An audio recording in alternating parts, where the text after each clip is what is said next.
Hey everyone, welcome to Mountain Beast Mysteries. We have a very interesting video for you today. We're going to be talking about the Yeti. We're going to be going over some of the older tales of the Yeti, and also some very interesting stuff that I was thinking, kind of comparing the mystery of the Yeti and the Yeti mythology to the legends of the Bigfoot in North America and in the First Nations culture. There's some similarities there that I would like to go over, and that's the main point of this video. But before we get into that, we'll talk about some of the other tales and stories of Yeti sightings, kind of the early reports, the early actual written reports of the Yeti. Some of those are very interesting. The Bigfoot Quest for the Wildman documentary series is still live on GoFundMe. We've had quite a few donators in the last little while. Big shout out to Brandon Shoma. He's a huge supporter of Mountain Beast Mysteries. He's also a big supporter of Bigfoot Odyssey.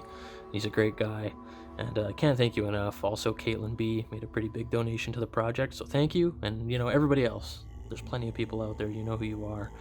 Thanks for your donations and thanks for your support. So if you want to make a donation, you can check out the link to the GoFundMe down below.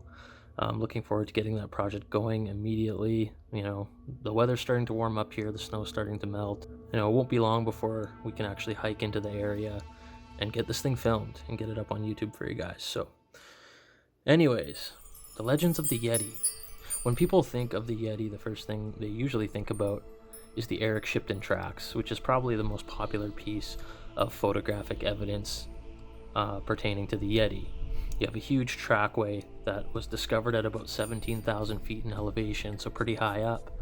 And these tracks do look bizarre. You can see in the photos here, they kind of look Bigfoot-like. They have a really large big toe though that looks kind of strange, but other than that they look very interesting. They were about 13 inches in length, about 6 inches in width, and it's a huge trackway and it's well defined, and this is still like one of the best pieces, I guess, of evidence, photographic evidence of the Yeti. But this is basically the thing that made the Yeti really popular, especially in North America, is these photographs of these tracks. But reports do go back quite a bit earlier. I mean, you have reports from the indigenous people of the Himalayas going back thousands of years, but the actual written reports don't start popping up until like the early 1800s. 1825, B.H. Hodgson, he was a explorer and he was exploring the Himalayas, and his porters saw a strange tall creature covered in hair in the mountains, and it kind of ran off and they got all excited, but based on their description of the creature, Hodgson basically wrote it off to be something like an orangutan, which I find very interesting. I'll point out right now that when you claim you see a creature that looks kind of like an orangutan, it kind of like puts the image in my mind of Gigantopithecus. And when you think of where Gigantopithecus remains were found, it's in Asia, it's in China. The jawbones and the teeth, they were found in caves in China. And the Himalayan region, that's all part of Asia. So you're in an area like the area in Nepal, Tibet, Bhutan, Ladakh, that's all like part of Asia. It's very close. Well, it's essentially where, you would find Gigantopithecus. I don't know what the actual range was for Gigantopithecus. No one really knows. I mean, there wasn't that much evidence found of it. Just like I said, the jawbones and the teeth. But it's interesting, and I guess it could be possible that these creatures could survive over there. And the Gigantopithecus theory, I mean, it used to be pretty popular. I don't know how popular it is nowadays with all the supernatural Sasquatch stuff and the theories that it's more human-like. But at one point, Gigantopithecus, it was the biggest primate. I guess not to one point, but currently it still is the biggest primate that ever existed, which is very cool. Kind of fits the dimensions of a Sasquatch when you stand it upright. But it is thought that Gigantopithecus, its body weight was so heavy that it would have to go on all fours basically and move like an orangutan. So I thought that's kind of interesting when he claims it was like an orangutan. But also, when you're seeing a creature on all fours, I guess it is possible to mistake it for a bear. And the Himalayan region is full of bears. They have the Himalayan brown bear, which is essentially, it's like a grizzly bear. It's a different subspecies though. But anyways, that was like one of the earlier written cases. 1885, Major L.A. Waddell was on a mapping expedition in the mountains of Sikkim. They found a trackway of what looked like a barefooted person And his guide, his Sherpa guide, told him it was a hairy wild man, essentially a Yeti. In the 1920s, a story came out in the Times about a gentleman named William Knight, and he saw a strange individual that didn't really fit the typical description of the Yeti. And I have a quote here from him that came out in that article. It says, "I heard a slight sound, and looking around saw some 20 paces away a figure which I now suppose must have been one of the hairy men that the Tibetans call the abominable snowman. He was a little under 6 feet, almost stark naked in that bitter cold. It was the month of November. He was kind of pale yellow all over. A shock of matted hair on his head, little hair on his face, highly splayed feet and large formidable hands. His muscular development in the arms, thighs, legs, back, and chest was terrific. He had in his hand what seemed to me to be some sort of primitive bow. He did not see me, but he stood there, and I watched him for some 5 or 6 minutes. So far as I could make out, he was watching some man or beast far down the hillside. At the end of some 5 minutes, he started off at a run down the hill. I was impressed with the tremendous speed at which he traveled." So the interesting thing about this William Knight case is that he's basically, from what I can tell, describing like a person with some hair on his head, some hair on his face. You can see the skin color, like a pale yellow, and holding some sort of bow. So I guess apparently in like the Himalayas in this region, it wasn't uncommon for people who basically committed like crimes and they were bad people to be banished from their villages, and then they would be forced basically into a life of solitude, and they'd have to live as a hermit basically, and live off the land. And this appears to be what is happening in this case, which is very interesting. So you never know what you're going to see. There's a mix of everything. You could be seeing a Yeti, you could be seeing like a brown bear, you could be seeing a person, essentially a wild man, I guess. They're living off the land, but they're not quite, what we think of as the Yeti. They're not like an 8-foot tall, muscular, hairy man. I mean, you'd probably be pretty sketched out if you came across a person like that in the wilderness, and you'd definitely be very confused. 1921, Colonel Howard Bury, he was scouting the Everest area. He was on a climbing expedition. His porters started freaking out. They got really excited because in the distance they saw what appeared to be 3 upright, hairy beings walking across a glacier. They ended up, checking out that area that they were walking, I guess, after they made off, and they were able to find a series of 14-inch tracks that looked like naked human-like feet. They looked like Yeti tracks or Bigfoot tracks. So that is very interesting. You get these reports in the snow of these trackways that are very similar to the Eric Shipton tracks. And they're all at very high altitude, in an area where, vegetation and wildlife is not as abundant as it would be in the lower levels. When you think of the Himalayas, usually you think of like very mountainous regions, but in these countries like Nepal and Bhutan, there is a lot of jungle in the lower altitude areas in the bottoms of the valleys. So you get a very wide variety of vegetation and animal life. So I guess what I'm trying to say basically is that the Yeti might not only exist in these higher altitudes, but it could potentially exist in the lower levels too.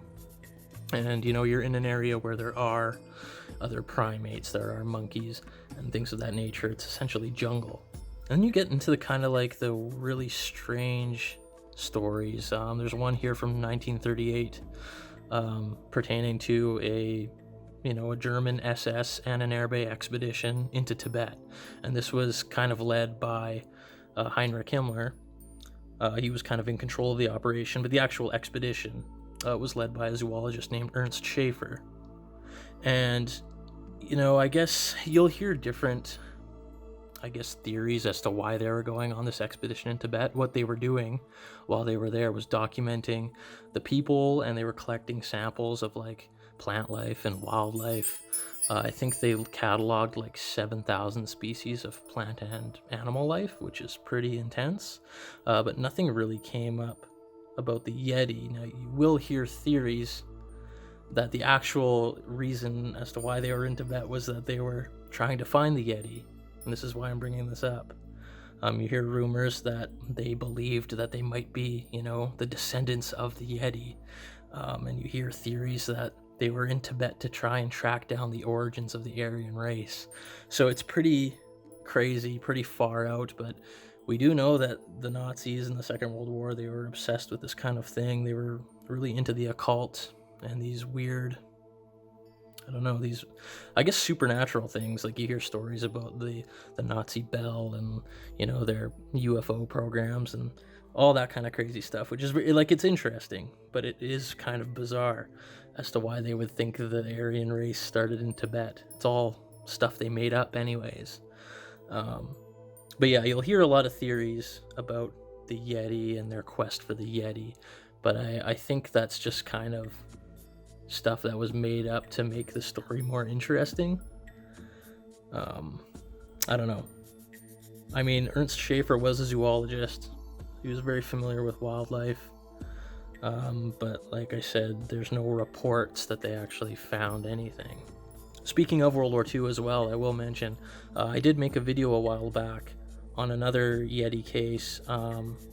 It's documented in the book The Long Walk by Slavomir Rowich, and he was a POW in World War II. He was a Polish POW, and he had been sent to a Siberian work camp. And him and a group of other POWs, they ended up escaping. And basically they were fleeing Siberia. They traveled through Mongolia, through the Gobi Desert, and into the Himalayas, and they were crossing into Bhutan from Tibet. And on that journey, they ended up running into two of these, you know, Yeti-like creatures, really tall, like 8 feet tall, extremely built, and they were able to observe them at a distance of about 100 yards for about an hour. So according to the story, they got a real good look at these creatures, and you know, they described them to be what we think the Yeti would be, other than, you know, having white fur. They had brown fur, which that's just a crazy thing that I'm pretty sure is made up. You know, you don't see video footage of a supposed Yeti that has white fur. I think that just came up in popular culture and in a lot of the, you know, storybooks like Tintin in Tibet and things of that nature, Rudolph the Red-Nosed Reindeer. Those Yeti creatures have white hair, and I think it's just because we attribute the Yeti to be in like a snowy area like the Himalayas. But for the most part, in reality, we're looking at something that's covered in brown fur or like a reddish colored fur or black or anything. It could be essentially anything, kind of like a black bear can be a series of colors, anywhere from like a cinnamon color to like a jet black. But the thing about this case with Slavomir Rowich is that this story didn't come out until after he wrote the book, and after the book came out, which was in like the mid-50s. So it wasn't even talked about, you know, right after the war until he wrote the book, which happened to be not too long after the shipped-in track photographs came out. So who knows if it's true or not. It could just be something that was thrown into the book to make it a bit more exciting and mysterious. Then you'll hear stories about like the Pangboche scalp, the Yeti scalp that's in a monastery, which essentially turned out to be that of a goat. It was constructed out of goat hair. So somebody actually made like a model scalp and covered it in the hair of a Sero goat and tried to pass it off as a Yeti. And there's also a Yeti hand that, you know, was apparently stolen from the monastery. There's a crazy story about Jimmy Stewart, a famous actor who's in the movie A Wonderful Life. Him and Peter Burns smuggled one of the fingers from this hand out of the country and into the States, which is kind of a shitty thing to do. But they did studies on it. Turns out it was made up of human and other animal parts. So I don't know what would compel someone to steal something out of a monastery, but I guess they really wanted to know if it was real or not. And then I guess in a similar case, there were a bunch of DNA tests done by Brian Sykes. And you'll hear that they did tests on like 9 different samples of supposed Yeti hair that was sent in from different sources. It's interesting because 8 of the 9 sources turned out to be that of a bear, or some sort of bear. One of them, they were even saying, was like some sort of unique polar bear, brown bear hybrid, or some sort of prehistoric bear that they didn't really know about, but I guess it was tested again by other scientists, and they said it was just like a, you know, like a common Himalayan brown bear. The other sample, the ninth sample, was that of a dog. So that doesn't really bode very well, as far as the case of the Yeti goes. All these samples turning up to be that of bear. But then, you get all these samples coming in North America. A lot of them turn up to be bear, human, dog, anything else. Like, the forest is covered with animal hair. Like, there's so many animals in the woods, and the hair is constantly blowing around in the environment. So, of course, you're going to get, more often than not, animal hair from common animals, not like Bigfoot. That being said, though, like, the people in the Himalayas, the local people, the indigenous people, they've been living in that area for thousands of years, and to them the Yeti is like a spiritual creature, very similar to how it is in First Nations culture. A lot of First Nations tribes see it as a spiritual creature. And specifically, the people of Nepal and Tibet, they believe that the Yeti can actually appear and disappear at will, basically. And it can appear and it can leave tracks and it can disappear. And this is something that is talked about a lot nowadays in the Bigfoot world. So are these creatures able to appear and disappear? Are they interdimensional? Are they supernatural? And you do, in fact, see a lot of cases where, there'll be a series of tracks that seem to start out of nowhere and then they'll just disappear, which is very strange. And this is the case with what happened in the Supernatural Sasquatch Part 1 on this guy's property. There was a series of tracks and they just kind of ended, and there was no creature that was seen, but there was something big that was heard. So it kind of gives this impression that it is probably something that can appear and disappear, which is very strange. But I'm speculating a lot. I don't know what the Sasquatch is, I don't know what the Yeti is, and I can't say until I actually have one in my sights. But the people of Nepal and Tibet, like I said, they've been living there for thousands of years. There's Himalayan brown bear everywhere. I'm pretty sure they would be able to identify a bear. I don't think they would misidentify a bear. I mean, I'm not like a wildlife expert, but I worked in forestry for a while, and during that time I'd seen hundreds of bears, and not one time did I misidentify it as a Bigfoot. I mean, when you see a bear, you know it's a bear. It's the same thing with the First Nations people in North America. I mean, they lived in the wilderness with bears all around them. The odds of them like misidentifying one as a Sasquatch, I think, is pretty low, because that was their life was in the wilderness, was around animals. I mean, they were experts. So I don't know, I feel like it'd just be hard to misidentify a bear, even if it's on its hind legs. It's pretty obvious. It's a big bumbling bear. It's not like a very agile Sasquatch. When a bear is running through the woods, barreling through the woods, I mean, it's very clear that it's a bear. And the most interesting thing, is like how much the tales of the Yeti and its supernatural abilities relate to the tales of the Sasquatch in, North American First Nations culture. They're very similar. And it's just very interesting how these two cultures at opposite ends of the world have such a similar, mysterious cryptid. It kind of reminds me of like the case of the pyramids. You got all these ancient cultures around the world who are separated by, oceans and don't have means to communicate with each other. They all decide to build pyramids, giant pyramids that align with the stars. It's like, that just blows my mind. And I don't know how they did that or why they all thought to do that, but it's very interesting. It makes you wonder, is there missing history, that we don't know, kind of linking these ancient cultures. But what do you guys think of the Yeti? What do you guys think of it as a supernatural creature? Something that's able to appear and disappear at will. It seems like the supernatural Sasquatch thing is becoming more and more popular in the Bigfoot community. And I can't really say for sure what it probably is, because, I'm speculating here quite a bit. And you guys know that I like to maintain a high level of skepticism, even when I've had weird things happen, like in the supernatural Sasquatch. Like, I'm still highly skeptical of all that stuff, just because I didn't actually see it. I mean, you have a creature like Patty, in the Patterson footage. You see it on film. It's a physical creature. It left tracks. It, you know, had a weight pressing down in the sand and in the mud, and it left these big tracks. That's a physical thing. But does it have the ability to slip in and out of our reality? You know, I don't know. Maybe that's just in its nature. It's just able to do that. Maybe it lives in that kind of in-between state. You know, maybe it's not an intentional thing it's doing. Maybe it just exists in this weird plane between, you know, our reality and some other reality. And at times it's in our reality, and at times it's not. Maybe that's just where it naturally exists. So sometimes it automatically just phases in and out, and sometimes leaves tracks, and sometimes doesn't. And maybe that's why we are having a really hard time seeing one. Who knows? That's a really crazy theory. I can't actually believe I'm speculating this much. But, you know, it kind of gets frustrating after a while looking into the Bigfoot topic and not, you know, making any ground, not actually seeing one.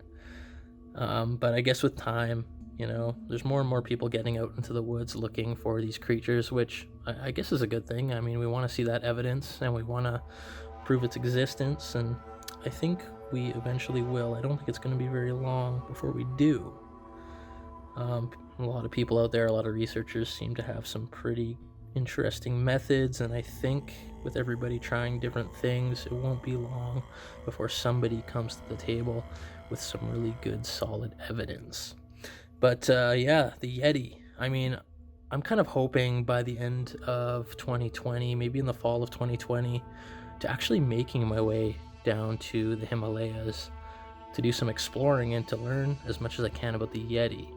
And if I can make that happen, I would like to film it all and make a series of YouTube videos about that, and maybe go on an expedition in Nepal and, you know, see what we can find. I mean, Josh Gates and the show Destination Truth, they did an expedition in the Himalayas, and they ended up finding a really interesting track, which is, you know, actually kind of impressive.